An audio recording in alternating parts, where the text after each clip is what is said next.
Agradezco al pastor Carlos la amable invitación y pues les saludo a todos ustedes.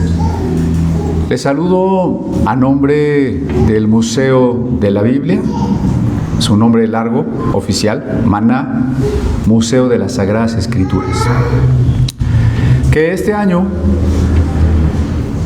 estará cumpliendo 25 años de haberse fundado y que en ese año del 2000 fue el primer museo de Biblia en América.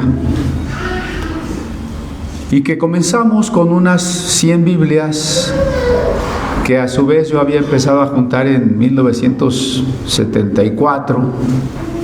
No habían nacido todavía ustedes, ¿verdad? Que ahora rebasan las 3000 Biblias, distintas versiones, lenguas, épocas, y que llevamos exposiciones a muchos lugares.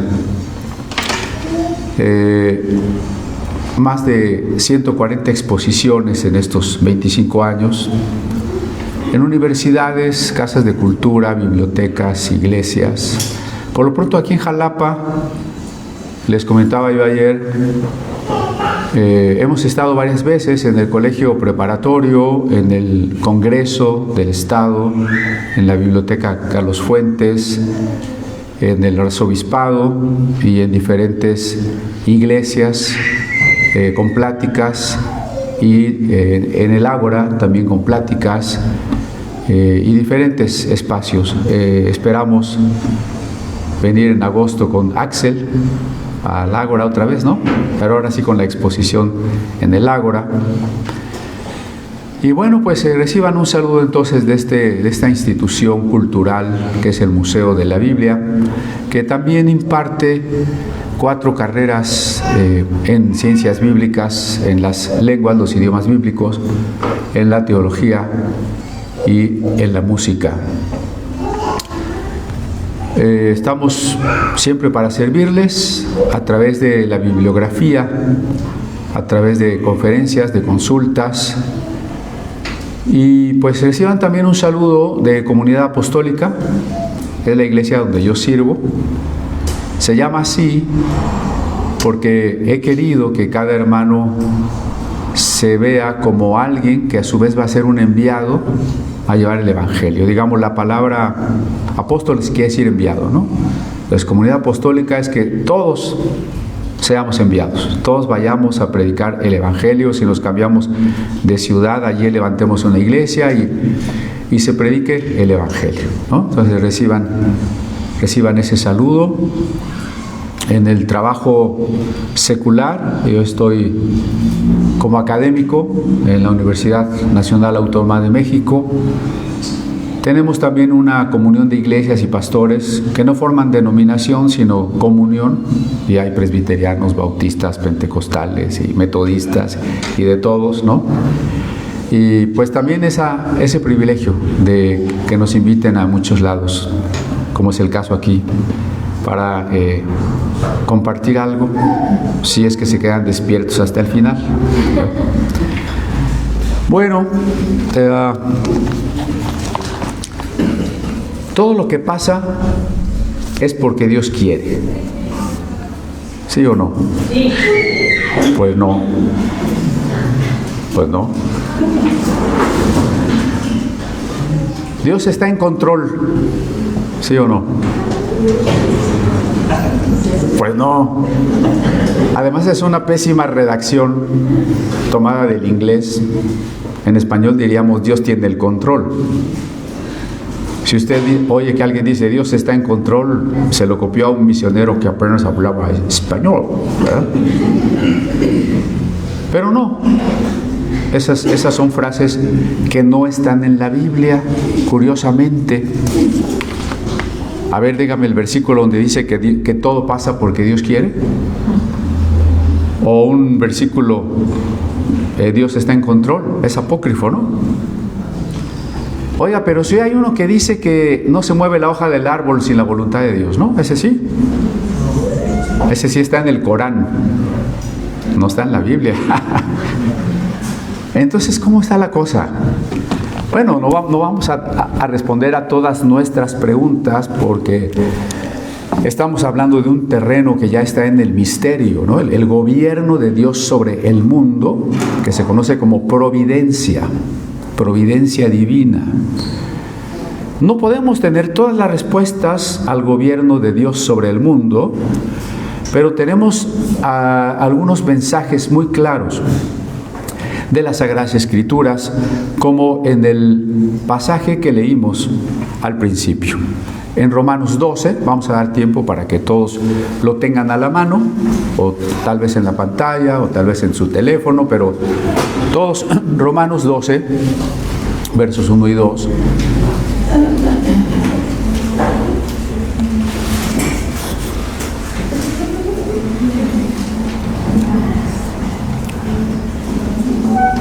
Así que, hermanos, os ruego por las misericordias de Dios que presentéis vuestros cuerpos en sacrificio vivo, santo, agradable a Dios, que es vuestro culto racional. No os conforméis a este siglo, sino transformaos por medio de la renovación de vuestro entendimiento, para que comprobéis cuál sea la buena voluntad de Dios, agradable y perfecta. Para que comprobéis cuál sea la buena voluntad de Dios, agradable y perfecta. 3 adjetivos para la voluntad de Dios: buena, agradable y perfecta. Pero hay condiciones. Aquí no dice que todo lo que pasa es la buena, perfecta y agradable voluntad de Dios. Nos está diciendo condiciones. Por ejemplo, renovad vuestro entendimiento para que comprobéis. Necesito algo para entender, para experimentar, para vivir la perfecta voluntad de Dios. Por lo pronto, necesito renovar mi entendimiento. Pero, ¿y qué pasa, hermano? ¿Y qué pasa con la soberanía de Dios? Que es un concepto que algunos llevan al extremo. La soberanía de Dios, y la entienden como que no puede pasar nada que Dios no quiera, porque si pasa algo que Dios no quiere, entonces Dios ya no es soberano. Bueno, ¿qué es la soberanía de Dios? Soberanía es su autoridad como creador, como dueño, como quien da existencia a todas las cosas. Esa soberanía en la Biblia está simbolizada a través de una figura de un trono, como en Isaías capítulo 6, en Apocalipsis 4, en el libro de Daniel, cuando vemos un trono y alguien sentado en el trono, estamos frente a un símbolo. No es que Dios tenga forma humana, no es que Dios esté limitado, confinado a estar por allá arriba de las nubes sentado en una silla. Es un símbolo de que sobre todo el universo Dios es el dueño y Dios tiene toda autoridad. En eso estamos totalmente de acuerdo, pero hay que reflexionar en qué significa autoridad. Por ejemplo, se puede malentender esa autoridad, ¿no? Tal vez por parte del marido, ¿no? Que le diga a la esposa, y te sujetas porque yo soy la autoridad, ¿no?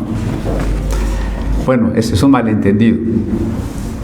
Mejor ejemplo, el de los padres y los hijos. ¿Por qué tiene usted autoridad sobre sus hijos? Es decir, si usted le dice al niño, no te salgas a la calle solo, no metas los dedos en el enchufe, no prendas la estufa, lo que usted le está pidiendo es por el bien del niño. Y usted se lo está pidiendo porque ama al niño. ¿Sí me explico? La autoridad, entonces, vamos a definirla con una frase corta. Es el amor protector. Autoridad es amor protector. Entonces, la soberanía de Dios, la autoridad de Dios, el trono de Dios, no es una tiranía arbitraria por la que Él hace lo que quiere y nadie le pregunta nada, porque Dios es amor. Y su soberanía o autoridad es un atributo relativo. Relativo quiere decir que se relaciona con la creación. Si Dios existiera solo, sin la creación, si no hubiera creado nada, ¿sobre qué cosa sería soberano? Sobre nada, ¿no? Es decir, Dios es soberano sobre la creación. Por eso se llama atributo relativo. Y si concluimos que la autoridad es el amor protector, significa que la soberanía de Dios es el amor por el que cuida, protege y provee a todo lo que Él ha creado. Por eso le llamamos la providencia o providencia divina, que es ese gobierno de Dios. No es una imagen. Tal vez usted alguna vez vio la imagen de la divina providencia, que es un viejito sentado en una silla, ¿no?, con unas barbas blancas, un joven también con barbas y una palomita. Ahí está la divina providencia. No, la providencia es que Dios nos da la existencia, nos da la vida, bueno, y todas las bendiciones que Él nos da. En ese gobierno del mundo, entonces, todo lo que pasa en el mundo es porque Dios quiere. Y dijimos no. Espero que no se haya ofendido porque usted dijo sí y yo dije no. Pero quedó la duda, ¿no? Hay que distinguir entre lo que Dios quiere y lo que Dios permite. No podemos decir que las cosas malas Dios las quiere. Pero sí podemos decir que Dios las permite. Miren, tenemos un problema. Si decimos que todo pasa porque Dios quiere, pensemos en los peores sucesos. ¿Será que cuando atropellan a alguien es porque Dios quiere? Es decir, Dios estaba entretenido diciendo, a ver, que este carrito pase aquí contra este muñequito y... Cuando asesinan a alguien, cuando violan, cuando secuestran, cuando... La lista es larga de cosas malas, malas en el sentido moral. Cuando esas cosas pasan, ¿todo es porque Dios quiere? Si todo es porque Dios quiere, ¿quién sería el responsable último de la maldad? Pues Dios. Mataron porque Dios quiso. Secuestraron porque Dios quiso. Quedó el gobernante más corrupto porque Dios quiso. Póngale el nombre que quiera. Y entonces, pues Dios sería la causa última de la maldad. Y tanto la Biblia como la teología, como la filosofía cristiana se han preocupado por demostrar que esto no es así. En la Biblia tenemos el libro de Job. El libro de Job de varias maneras nos muestra que Dios no es el causante de las cosas malas. Por lo pronto aparece una figura que es el Satán, que será quien inflige algunos de los males inmediatos a Job. Y no directamente, incluso él asusando a otros seres humanos para que lo hagan, ¿no? A los asaltantes, a los asesinos. Luego, dentro del propio libro de Job, en la discusión con sus amigos, donde pareciera que al malo le va mal y al bueno le va bien, los amigos de Job le dicen, si te pasó esto malo, es que debes haber hecho pecados muy grandes, porque Dios es justo. Los amigos defienden que Dios es justo, pero no entienden que Dios puede permitir que el justo sufra. En fin, que el libro de Job, al final, no nos da una explicación clara.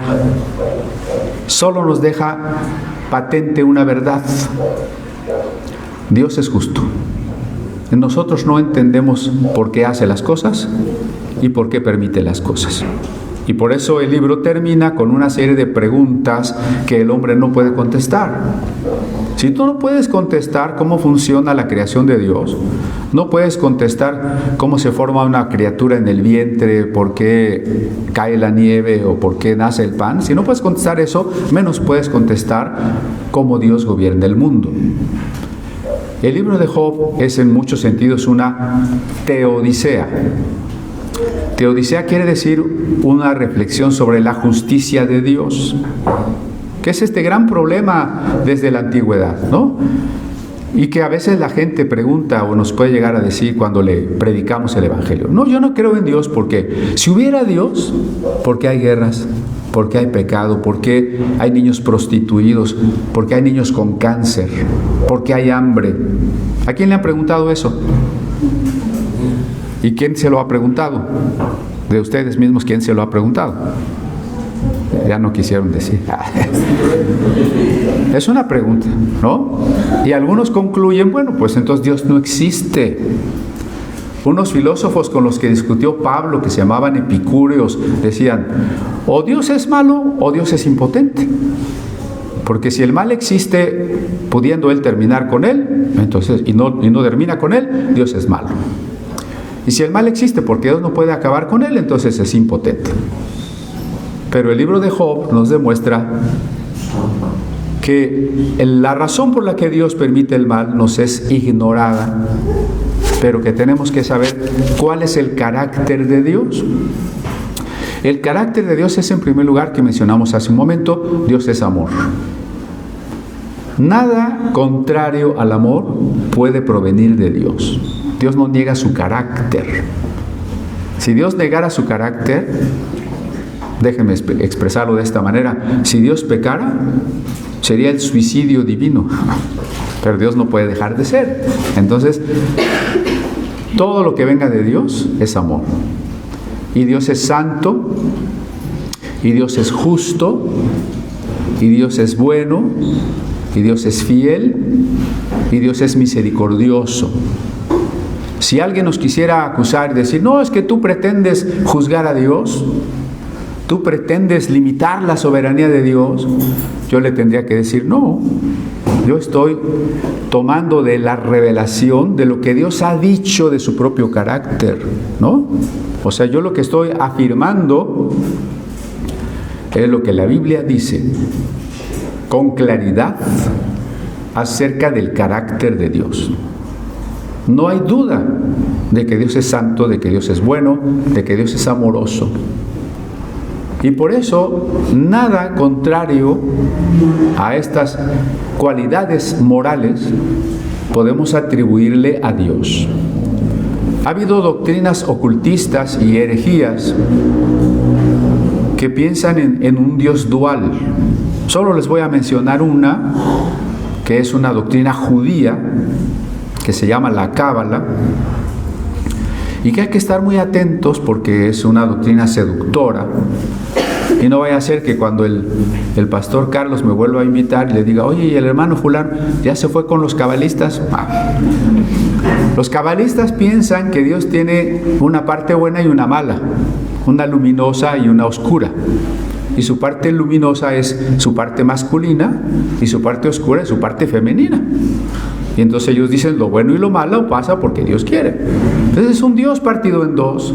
No es el Dios que enseña la Biblia, es un Dios de un judaísmo mezclado con esoterismo, que es la Cábala, ¿no? Entonces, Dios permite el mal moral. ¿Por qué permite el mal moral? Porque Dios creó criaturas libres. Los seres humanos, podríamos añadir los ángeles, si queremos, ¿no? Los seres humanos y los ángeles somos criaturas libres. Es decir, podemos hacer el bien o podemos hacer el mal. Y el mal existe no porque Dios lo comete o lo decide, no porque Dios lo decretó y dijo: yo quiero que haya mal y decreto que haya mal. Ese no es el Dios de la Biblia. El mal existe por causa nuestra. a esa pregunta de ¿por qué hay guerras, prostitución, explotación, hambre? ¿Quiénes somos los culpables? Fíjense cómo dije, ¿quiénes somos los culpables? Nosotros. Y la suma de la maldad mía que afecta a todos los que me rodean, con la suma de la maldad del otro y del otro y del otro, conforma un sistema que se llama el mundo. La Biblia le llama el mundo. Y en el mundo tenemos como resultado toda esta macro maldad que contamina e invade todas las áreas del ser humano, la política, la economía, la familia, la educación, todo. Pero no es Dios, somos nosotros. Pero entonces, ¿por qué Dios no creó a un ser humano que no pudiera pecar? ¿No seríamos más felices si nadie pudiera pecar? ¿Verdad que sí? El problema es que si no pudiéramos pecar y solo estuviésemos programados para comportarnos de cierta manera, seríamos unos robots. Y entonces Dios, dice un cristiano filósofo y teólogo que se llamó o se apellidó Leibniz, ¿de qué resulta un bien mayor? ¿De un mundo de robots o de un mundo de seres libres? ¿Sí ven la comparación que él hace? Dice, bueno, resulta un bien mayor de un mundo de seres libres.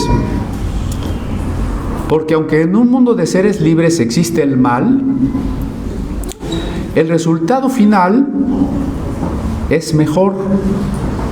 Como lo diría Pablo en otras palabras, lo leve y momentáneo de nuestra tribulación no es de compararse con la gloria que en nosotros ha de ser manifestada. O lo decía Jesús, ¿no? Cuando una mujer pare tiene dolor, pero cuando llega el niño ya no le importa el dolor que sufrió.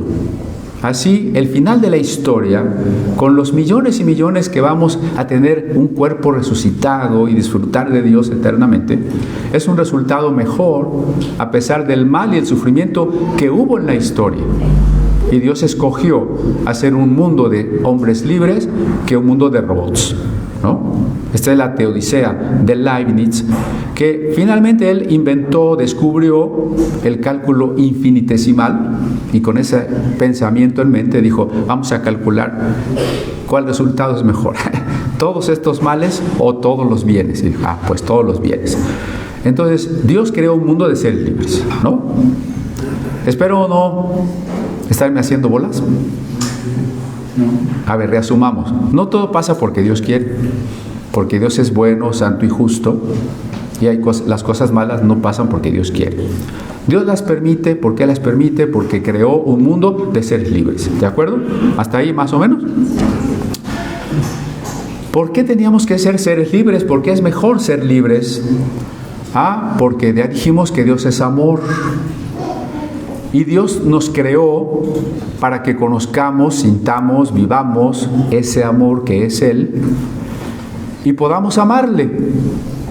Nosotros existimos, el propósito principal de nuestra existencia es una relación amorosa entre Dios y nosotros. Esa es la razón última por la que Dios nos creó. Si alguien dice, bueno, Dios me creó para que yo fuera un ingeniero, para que yo fuera una mamá, sí es cierto, pero la razón última de la existencia nuestra es una intimidad amorosa eterna entre nosotros y Dios. Recuerde simplemente Apocalipsis. Cuando cierra Apocalipsis es porque la esposa se encuentra con Cristo y son las bodas del Cordero. ¿No es cierto? Esa es la vida eterna. Ese es el final, eso es la meta de todo. Es la razón por la que fuimos creados y es la meta de todo. Pero si no fuéramos libres, no podríamos amar. Los que vinieron a la escuela dominical oyeron que dijimos que el amor es una decisión. Si no fuéramos libres, no podríamos tomar la decisión de amar. ¿Se podrá amar a fuerza? ¿Verdad que no? Ni se puede, ni nos gustaría. A ver, jóvenes solteros, ¿qué tal que la muchacha más fea les da toloache? Y ustedes ya se quedan ahí para siempre, como zombies. ¿Así queremos? ¿Verdad que no? Entonces, condición para el amor era la libertad. Dios hizo seres libres. Puedes amar o puedes no amar. No amar es el pecado, ¿no? El pecado es la ausencia de amor. Puedes amar o puedes no amar. Y hay un periodo que es la historia donde vivimos esa libertad y donde Dios, a pesar de que sufre al mirar nuestro pecado, lo permite. La primera cosa es que Dios no está de acuerdo con las cosas malas que pasan. La mejor prueba de que Dios no está de acuerdo es que envió a su Hijo Jesucristo. Si Dios estuviera de acuerdo con que todo está como está y así está bien, ¿por qué iba a matar, a sacrificar, a enviar a su propio Hijo? Si Dios tomó una acción tan, ¿qué diríamos?, drástica, tan difícil como entregar a su unigénito, es porque Dios quería resolver el problema de los seres humanos, ¿no? Con una acción amorosa, porque estamos diciendo que se trata de que el hombre se una amorosamente con Dios, y para eso Dios realiza la acción amorosa suprema, que es la entrega de su Hijo. Esa es la mejor prueba de que Dios no solo no está de acuerdo, sino que ha hecho algo para que el mundo no esté como está. ¿Sí? Pero entonces la soberanía de Dios no es afectada porque todo lo que pasa Dios lo permite. Si las cosas pasaran en contra de Dios y aunque Dios no quiera, pues Dios no sería soberano. Pero en su soberanía Dios decidió, el hombre es libre, el hombre puede pecar, durante el tiempo que dure la historia, el hombre va a seguir su propio camino. ¿Quién decidió eso? Dios. No decidió mi pecado, decidió darme la oportunidad de decidir. Decidió tenerme paciencia mientras yo pecaba. Decidió morir por mí a pesar de que yo había pecado. Si vemos la diferencia entre decidir y permitir, ¿sí? El mal solamente es permitido por Dios hasta que llegue el momento de que se establezca su reino. Y por eso, pues, hay que cuidar mucho cuando decimos o atribuimos a Dios una cosa, ¿no? A veces pensamos que si alguien nace, viene al mundo, es porque Dios quiere. ¿Cuántos hijos vas a tener? Los que Dios me mande. ¿Será que Dios decide cada nacimiento? Y dice, mejor ya no contesto.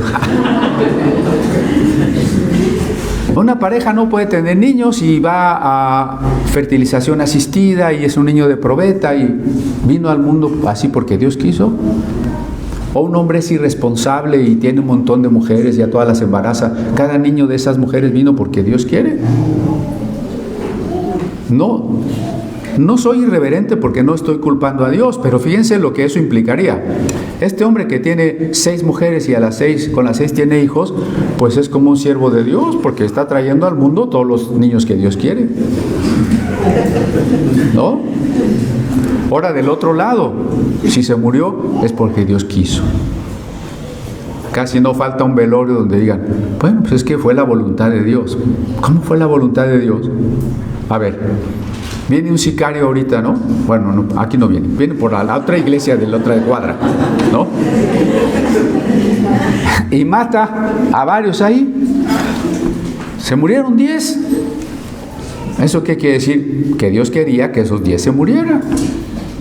Así es.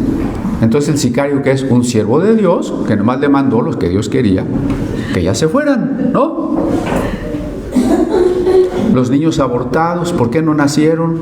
Pues es que Dios no quería. Pues todo pasa porque Dios quiere. Los abortos son la voluntad de Dios.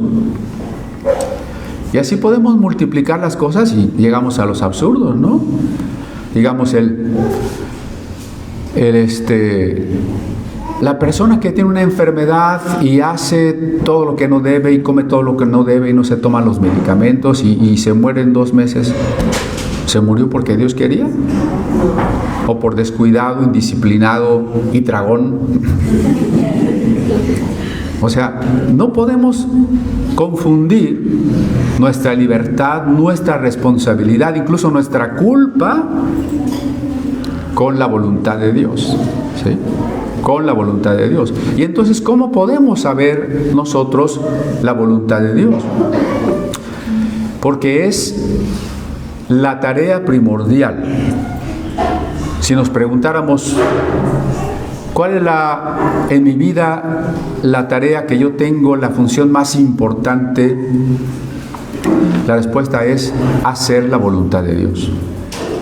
Puesto que definimos cristianismo o ser cristiano como invocar a Jesús como el Señor, ¿no es cierto? ¿Quién es un cristiano?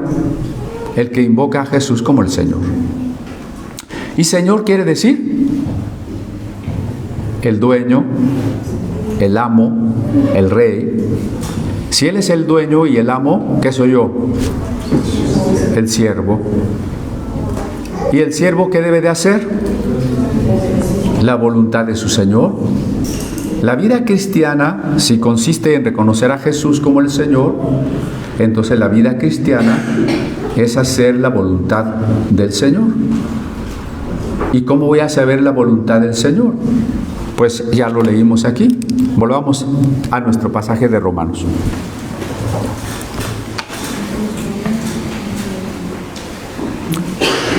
Os ruego por las misericordias de Dios. El plural en esta forma de hablar del Medio Oriente es el superlativo. Podríamos decir, les ruego por la gran misericordia de Dios, que presenten sus cuerpos en sacrificio vivo. O sea, que nos rindamos a Dios en todo lo que somos, que vivamos para Dios. Eso es lo que está diciendo. Verso 2. No os conforméis a este siglo. Eso significa que toda la gente tiene un molde. Así como cuando hacen gelatinas o galletas, que hay un molde y todos van saliendo igual. Así trabaja el mundo. Si no, vean allá afuera. Todos los jóvenes piensan igual, toda la gente tiene las mismas opiniones, toda la gente se quiere vestir las mismas modas, ver las mismas películas, admirar a los mismos famosos. Toda la gente está troquelada con la misma figura, con el mismo molde.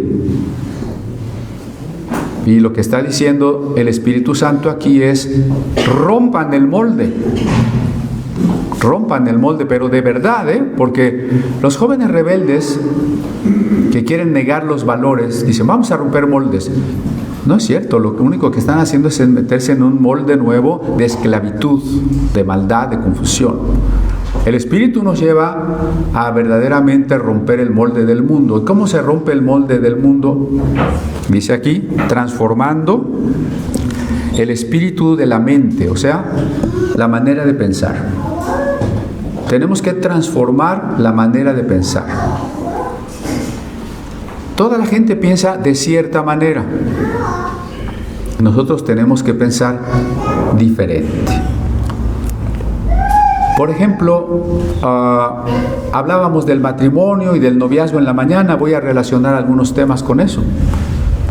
El molde del mundo, la opinión que todos tienen es: hay que tener muchos novios para saber qué nos conviene, ¿no? Esa es una manera de pensar equivocada. Bueno, las personas que tienen atracción por el mismo sexo, así nacieron.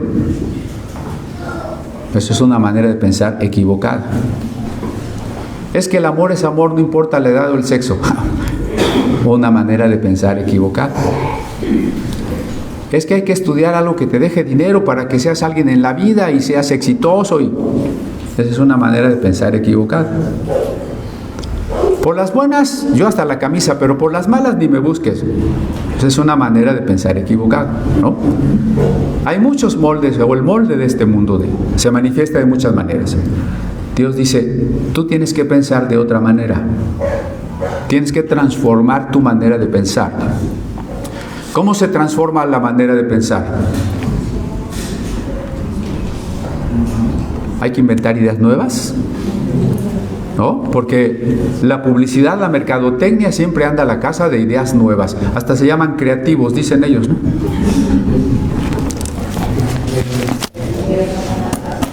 Aquí está la manera de cambiar la manera de pensar. Tenemos que leer, estudiar, meditar y decir, a ver, ¿qué dice Dios de esto? ¿Cómo se ve esto desde el amor? ¿Cómo se ve desde la justicia? ¿Cómo se ve desde la verdad? ¿Desde la misericordia? ¿Desde la humildad? ¿Cómo se ve esto? Pues desde la humildad. No sé para qué quieren los tenis de última generación. ¿Para qué quieres el último iPhone? Ya estoy diciendo marcas, ¿no? ¿Para qué quieres estar a la moda? ¿Para qué quieres? Luego preguntan los jóvenes, ¿es malo tatuarse? Yo preguntaría, ¿por qué quieres hacer lo mismo que están haciendo todos? Más eso, pregúntate, ¿no? O sea, cambia tu manera de pensar, cambia a la manera en que la Biblia quiere que pienses, porque esa es la condición. No se le olvide cómo se estructura este pensamiento, miren.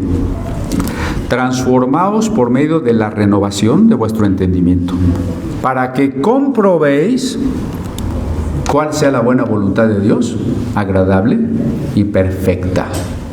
Si yo hago todo lo que Dios no quiere que haga, el resultado es que yo voy a comprobar, voy a vivir la voluntad de Dios agradable y perfecta. Pues obviamente no.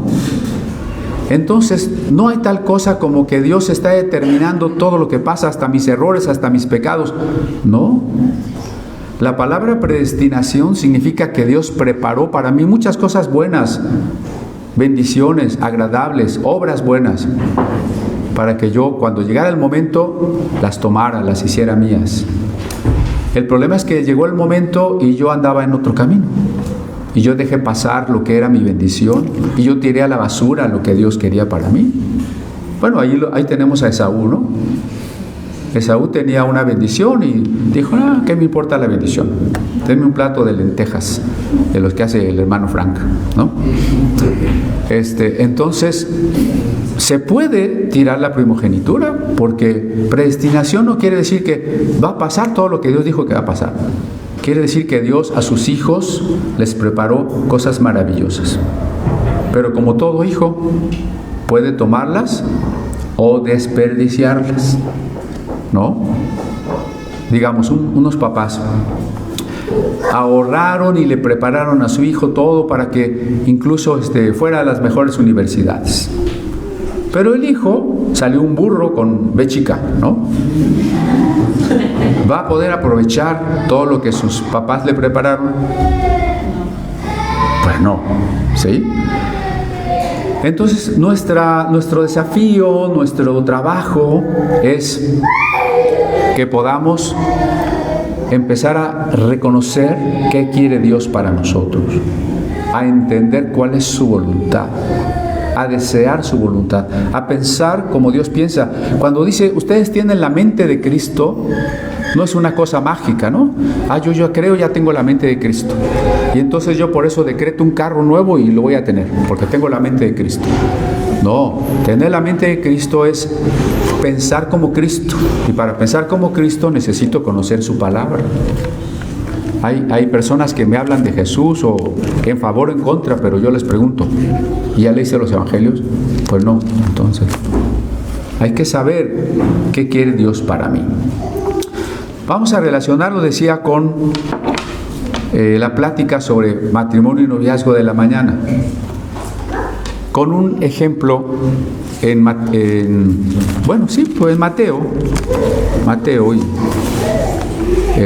capítulo 1.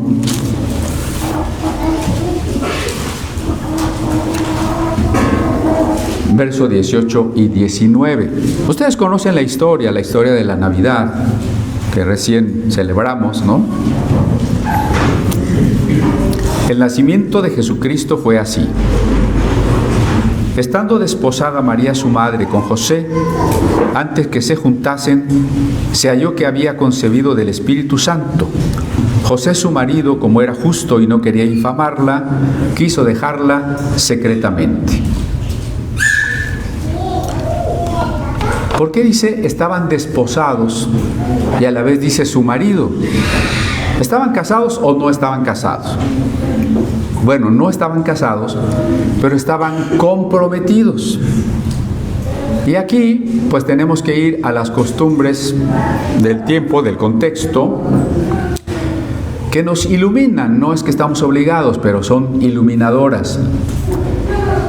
Aunque el Evangelio no nos cuenta todos esos detalles, los vamos a imaginar de una manera fáctica, o sea, que sí pudo muy bien pasar, ¿de acuerdo? No estamos inventando nada. María probablemente tendría 14 o 15 años, máximo ya 15. José no sabemos, tal vez 20, 25, 30.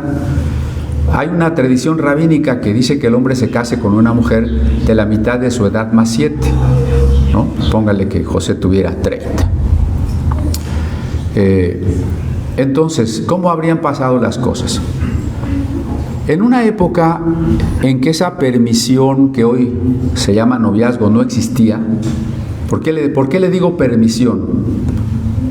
Porque ¿quieres ser mi novia? Sí, entonces ya puedo, esto y esto y esto y esto, ¿no? En un tiempo en que esas permisiones no existían, si no había matrimonio, las cosas funcionaban de otra manera. ¿Cómo tuvo o pudo haber pasado? Que José, llegado a una edad de poderse casar, por eso digo unos 30 años, eso es lo primero, ¿no? Si viene alguien de 12 años y me dice, es que yo quiero tener novia, pues no, ahorita no. No te lo recomiendo. No te lo prohíbo, pero no te lo recomiendo. ¿Sí? Y ya tenía una edad. Y ya tenía un oficio. ¿Qué era José? Probablemente un carpintero. ¿Bueno o malo? ¿Mal carpintero o buen carpintero? O sea, si Dios le encargó que adoptara a su hijo, pues quiero pensar que era un buen carpintero, ¿no? Si usted tiene un hijo y lo quiere dar en adopción, ¿a quién se lo va a dar? ¿A un mal carpintero? A un buen carpintero, ¿no? Entonces José tenía un trabajo. No es que, yo ya nos vamos a casar o ya embaracé a mi novia y no tengo trabajo. Quiero encuadrar esto pues en la voluntad de Dios, ¿no? Por ejemplo, para el matrimonio, para el noviazgo, para los jóvenes. José era un joven maduro y con un trabajo, capaz de sostener una familia, ¿sí o no? Nada que nos vamos a vivir a casa de tu mamá. Entonces, ahí está una primera cosa. A José tendría que haberle gustado o llamado la atención una jovencita que se portaba muy bien o que era la más loquita del pueblo. No quiero ser irreverente, pero quiero que pensemos las opciones, ¿no? Obviamente que se portaba bien, puesto que, insisto, Dios la estaba escogiendo para algo. José no sabía eso, pero entonces lo que él vio es una buena muchacha. ¿Cómo era el funcionamiento social de los matrimonios? José tiene que haber ido con su papá, su mamá. Papá, fíjate que pues me quiero casar y me gusta María. Y entonces el papá tenía la oportunidad de decirle, José, esa muchacha no te conviene.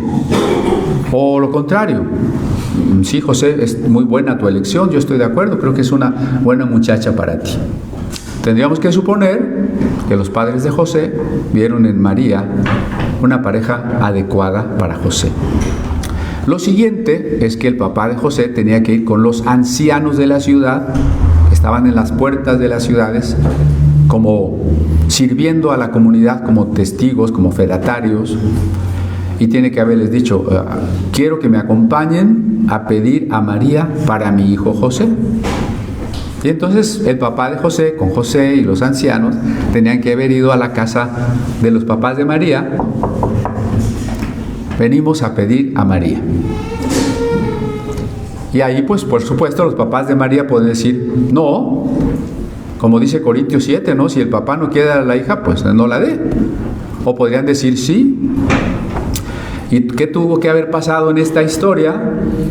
Pues que les dijeron, pasen a la casa, se sentaron, pidieron a María y los papás contestaron que sí.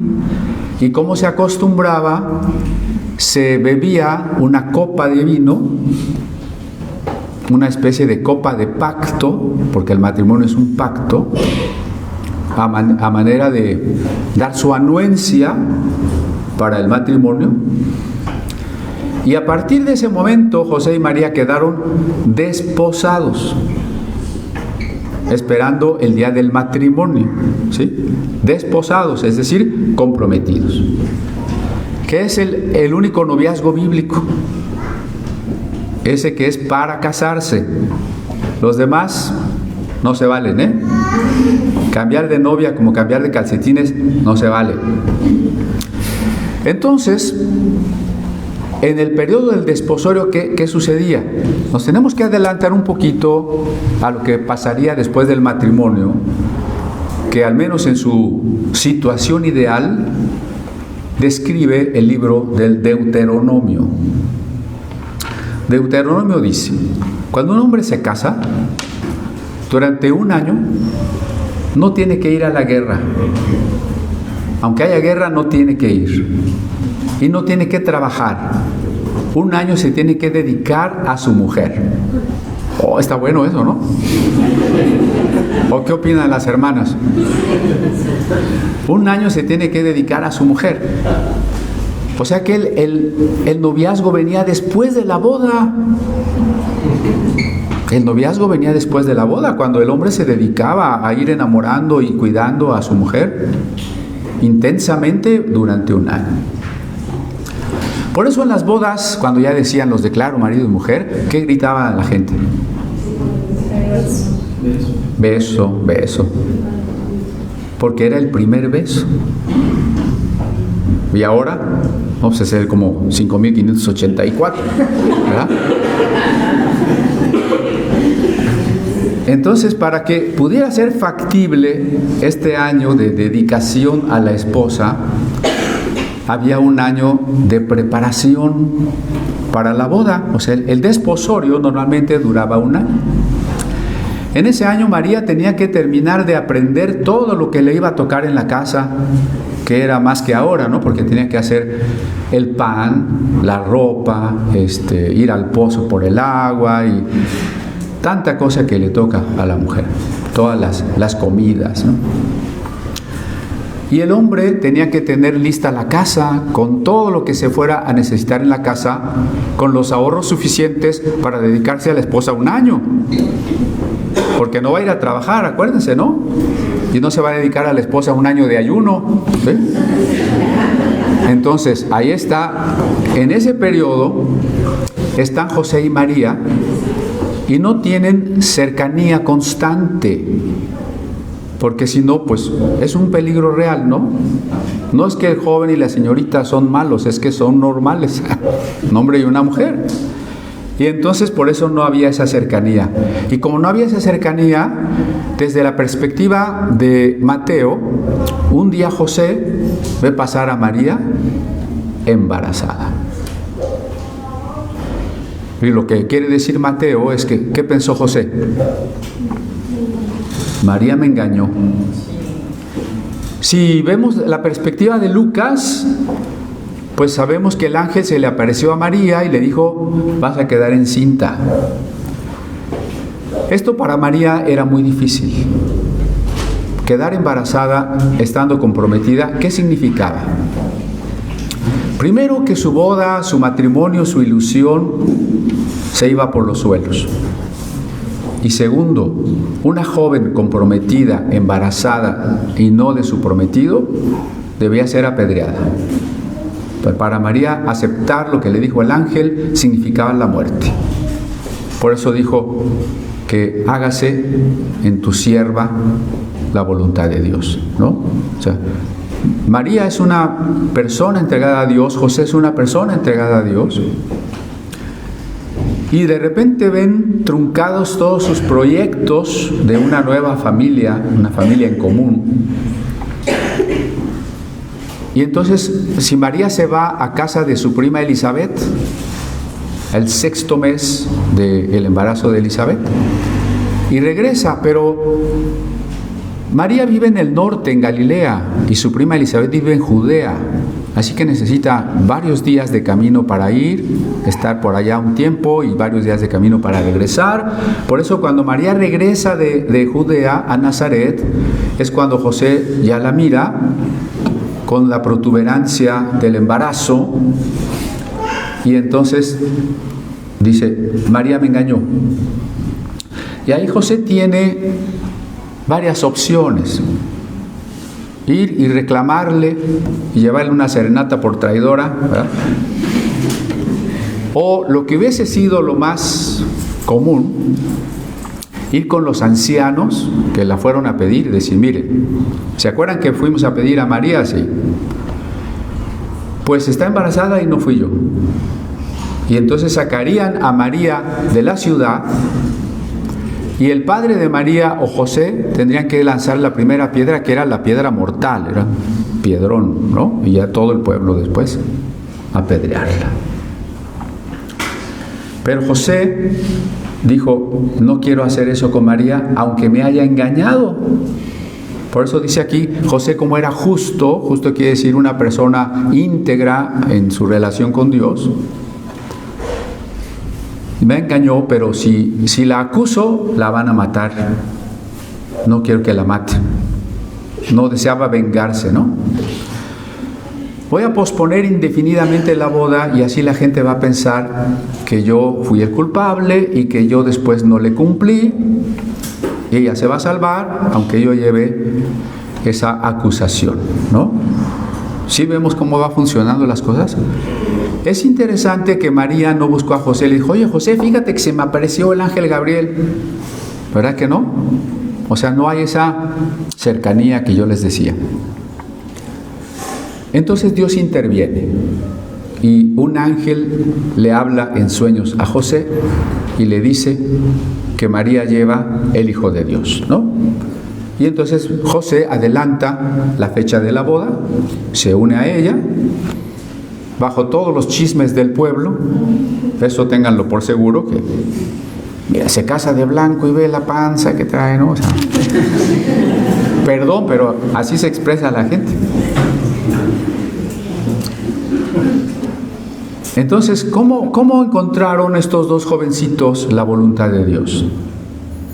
Sometiéndose a sus autoridades, ¿no? Guardando la prudencia en su actuación, esperando el tiempo de Dios, actuando con justicia, en una disposición de hacer todo lo que fuesen entendiendo que era la voluntad de Dios, ¿no? Que es ilustrativo para cómo debería de ser nuestra vida, cómo deberían de ser nuestras relaciones hoy. Porque lo que quiero que se lleven muy presente, para que yo experimente, para que yo compruebe, experimente, viva, es lo mismo. La voluntad de Dios, buena, agradable y perfecta en mi vida, necesito pensar como Dios piensa.